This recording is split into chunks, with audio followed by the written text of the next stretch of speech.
ministra del Pueblo, me han dicho, y es un enorme halago, una misión grande que acepto con honor y con la responsabilidad que merece.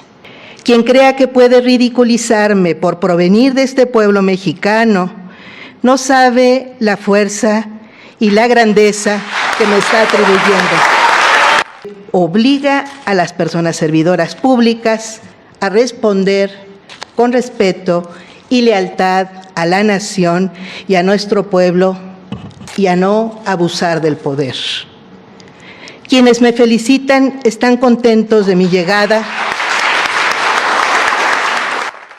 Amigos y amigas, que tengan excelente día. Tienes que ver esto que sucedió en la Suprema Corte de Justicia de la Nación. Te vas a sorprender. Antes de poner la información, los invitamos a que se suscriban a este canal, que activen la campanita de notificaciones y que nos regalen un like para que le lleguemos a más personas con este video. Dejen sus comentarios y vamos a ver qué es lo que sucedió, porque la ministra Lenia Batres para en seco los abusos de Norma Piña y la deja muda con esto que dijo al pueblo de México. Pues vamos, amigos, rápidamente con la información. Amigos, te vas a sorprender lo que dijo. Todos los derechos humanos conforme a los principios de universalidad, independencia, indivisibilidad y progresividad, así como prevenir y sancionar, además de reparar sus violaciones. Esta Corte ha emitido criterios importantes para garantizar la no discriminación por razones de origen étnico, color, idioma, religión y opinión política, entre otras, así como para hacer posible el ejercicio del libre desarrollo de la personalidad, de nuestro derecho a fundar una familia y a su diversidad, el derecho a la propiedad, a la libertad de pensamiento, de conciencia y de religión, a la libertad de opinión y expresión, a la libertad de reunión y de asociación, y a participar en el gobierno por medio de nuestros representantes. Sin embargo, existen derechos poco desarrollados, tanto legislativa como instrumental y jurisdiccionalmente. Estos derechos corresponden básicamente a dos ámbitos: el de la igualdad y la justicia social y el de la seguridad ciudadana y las garantías penales. El derecho al trabajo, a la seguridad social y al descanso, el derecho a la salud y a la atención médica, a la educación, a la cultura y a la ciencia, a la vivienda, a la alimentación y al vestido, a gozar de un medio ambiente sano, son derechos que requieren también de un bloque de constitucionalidad que coadyuve a su promoción, respeto, protección y garantía. Son millones de mexicanas y mexicanos los que aún se hallan lejos del ejercicio de la dignidad personal que les puede proporcionar el acceso a estos derechos sociales.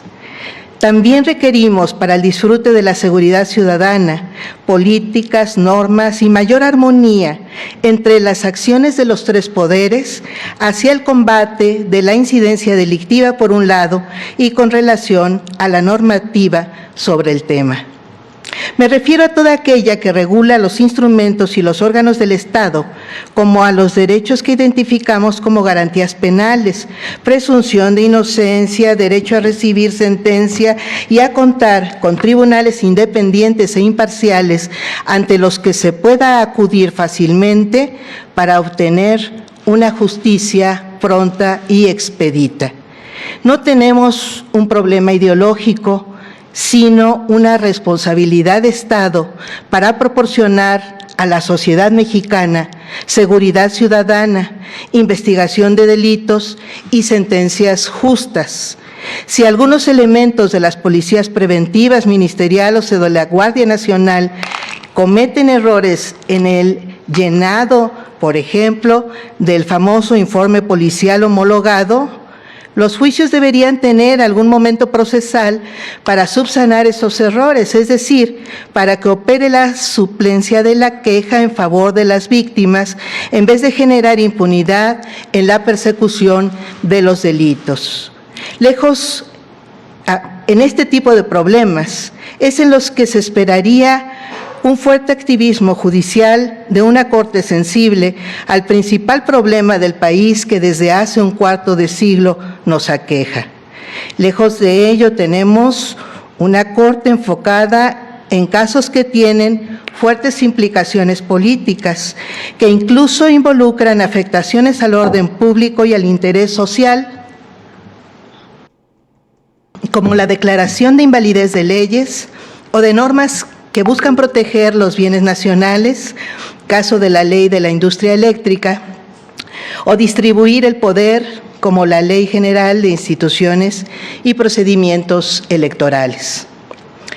Por cierto, tanto en el caso de carpetas de investigación como en el de las reformas de ley declaradas inválidas, que consideran únicamente errores de procedimiento y no estudian el fondo de los asuntos, es decir, su presunta inconstitucionalidad, la Constitución prevé en su artículo 17 que las autoridades deben privilegiar la solución de los conflictos sobre los formalismos procedimentales. El Poder Judicial no lo está cumpliendo. Esta Suprema Corte, por otro lado, se ha extralimitado. El carácter inimpugnable de sus decisiones la ha llevado a confundir jerarquía de la Constitución con jerarquía de la instancia. La Corte se ha colocado por fuera y por encima del trabajo que realiza la Auditoría Superior de la Federación, impidiendo efectuar auditorías de desempeño. Ejerce poderes que están expresamente vedados en la ley, como el otorgamiento de suspensiones en casos de acciones de inconstitucionalidad en contravención con el artículo 64, último párrafo de la Ley Reglamentaria de las fracciones 1 y 2 del artículo 105 de la Constitución Política de los Estados Unidos Mexicanos. Ha creado instancias como la ATAPA ante los tribunales colegiados de circuito en el incidente de inejecución de sentencias que no tienen sustento constitucional y prolongan los procesos. Se ha adjudicado facultades para legislar y determinar la reviviscencia de normas expresamente derogadas por el Congreso de la Unión. Hans Kelsen calificó a los tribunales constitucionales como legisladores negativos, pero la Suprema Corte ha asumido una función de legislador positivo, pues define normas que prevalecerán posteriormente a una declaración de inconstitucionalidad invadiendo la esfera del poder legislativo que fue electo democráticamente. Ha incumplido además, lo debo decir porque lo dije en el Senado, desde hace 14 años, el artículo 127 constitucional, que fija como límite para la remuneración de las personas servidoras públicas la establecida para el presidente de la República, disposición que no fue impuesta ni por el actual mandatario ni por las mayorías parlamentarias actuales, sino que entró en vigor en 2010. La insistencia en este tema no responde a una política o a ideales de una cierta visión partidista. Simplemente considero nos corresponde acatar la Constitución. Estos que he denominado excesos, que no tenemos, indican que no tenemos una Suprema Corte subordinada a la Constitución, sino una Constitución subordinada a la Suprema Corte, al grado de que se escucha entre litigantes decir, ¿y qué dice la Constitución al respecto? Lo que indique la Suprema Corte. Se ha olvidado que vivimos en un país de tradición romano-germánica, es decir, de la familia del derecho continental, en la que la jerarquía de las fuentes del derecho es clara y siempre ha tenido preponderancia a la ley como manifestación de la voluntad general. La jurisprudencia es interpretación de la ley únicamente, no puede estar por encima de esta y menos de la propia Constitución. Se confunden quienes asumen que recientemente transitamos a una cultura jurídica distinta por la reforma constitucional de marzo de 2021. En realidad, lo único que se hizo con ese cambio fue simplificar requisitos para establecer jurisprudencia. Pero no hemos cambiado de cultura jurídica ni de familia del derecho. Tan es así que la jurisprudencia en nuestro país, incluso después de esa reforma y los constantes cambios legales, sigue siendo obligatoria únicamente para las autoridades jurisdiccionales. La jurisprudencia no goza de la característica de generalidad que sí poseen las leyes mexicanas. La Suprema Corte no puede seguir tomando decisiones anticonstitucionales amparada en que sus decisiones son inatacables. Es cierto que los juicios deben tener una instancia de cierre, pero eso no quiere decir que los acuerdos generales o las jurisprudencias que dicta la Suprema Corte puedan estar por encima de la Constitución o de las leyes mexicanas. Por eso me he atrevido a hablar de excesos. Una cosa es que la Suprema Corte y el Consejo de la Judicatura tengan facultades reglamentarias para facilitar vía acuerdos generales la impartición de justicia, y algo muy distinto es que esos acuerdos tengan validez general y se conviertan o funcionen como ley suprema de la Unión. Podrían decir que la Suprema Corte sí es el órgano supremo en el país porque puede anular leyes por mayoría calificada, pero se equivocan porque si actuara como verdadero tribunal constitucional, no prevalecería la Suprema Corte, sino la Constitución.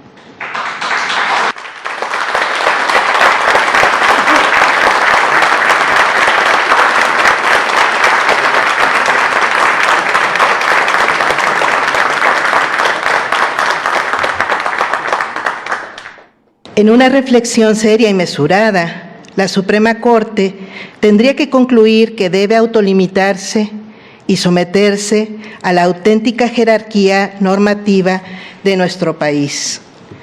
Termino este mensaje comentando que estoy contenta, muy contenta, realmente conmovida por cuantiosas felicitaciones que he recibido al llegar a esta Corte.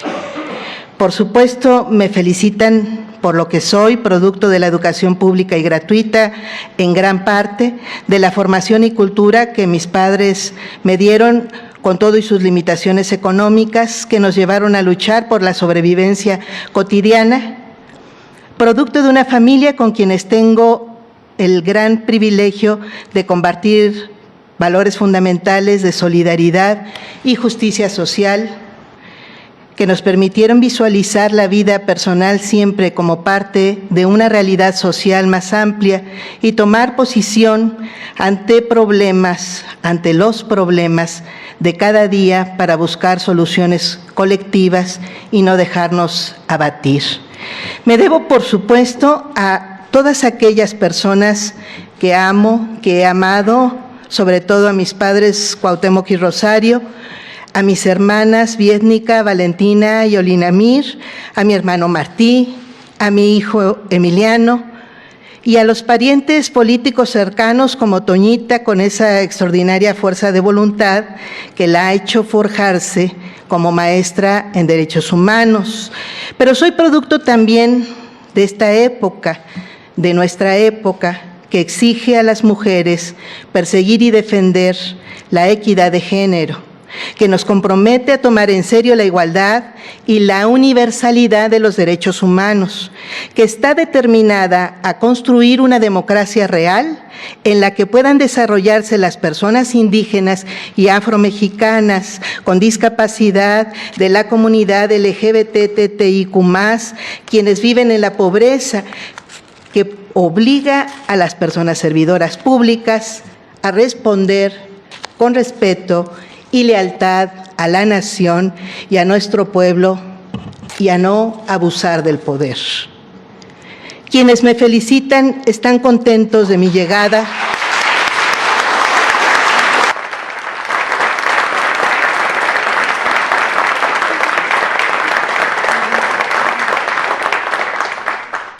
Por esas razones, pero también porque ven varias reivindicaciones en esta Suprema Corte.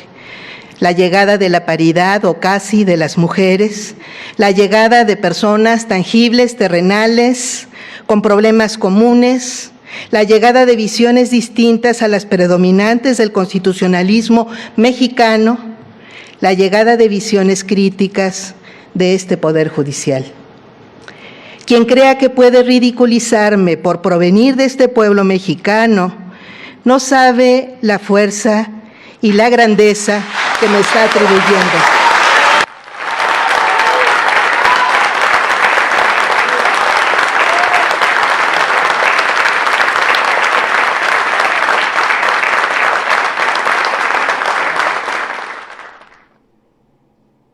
Fuerza y grandeza que recibo con esa dignidad. Ministra del Pueblo, me han dicho, y es un enorme halago, una misión grande que acepto con honor y con la responsabilidad que merece. Los sabios constituyentes de 1917 nos dieron lecciones que duran hasta nuestros días. Heriberto Jara decía que no se concibe la libertad política cuando la libertad económica no está asegurada, tanto individual como colectivamente. Tanto refiriéndose a personas, como refiriéndose a pueblos, como refiriéndose a entidades en lo general. Esa libertad económica de la que hablaba Heriberto Jara sigue siendo el gran pendiente de la justicia mexicana. Trabajemos hacia allá. Bueno amigos, si les gustó toda esta información, comparten en sus redes sociales, activen la campanita de notificaciones y regálenos un like para que le lleguemos a más personas con este video. Dejen sus comentarios y nos vemos hasta la próxima. Adiós.